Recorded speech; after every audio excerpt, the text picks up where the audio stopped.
ایک ماں تنہا بے پناہ گرمی میں ایک ویران زمین پر جہاں نہ پانی تھا نہ سایہ نہ انسان کا کوئی نشان۔ حضرت ہاجرہ علیہ السلام اللہ کے حکم کے سامنے جھک چکی تھی۔ ان کے ساتھ ایک چھوٹا بچہ تھا، حضرت اسماعیل علیہ السلام۔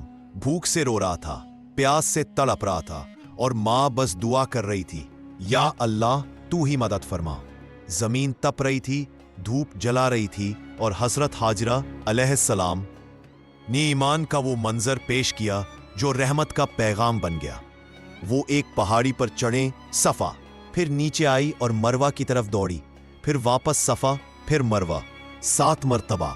ہر مرتبہ ایک ہی امید، کہیں سے پانی مل جائے۔ بچے کی چیخ، ماں کا دل، لیکن اللہ اپنے بندے کی صبر اور یقین ضائع نہیں کرتا۔ تبھی ایک معجزہ ہوتا ہے، جبرائیل علیہ السلام کا آنا، اور بچے کے پاؤں کے نیچے سے زمزم، ایک ایسا پانی جو قیامت تک بہے گا، جو ہر حاجی کے لب تر کرے گا، اور جو صبر اور دعا کا جوابی تحفہ بن گیا۔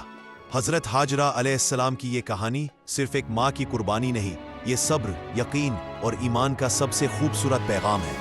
جب زندگی میں ہر راستہ بند ہو جائے تو صفا اور مروہ کے درمیان دوڑتی حضرت ہاجرہ علیہ السلام یاد رکھنا، جہاں صبر ہو وہاں اللہ کا زمزم ضرور نکلتا ہے۔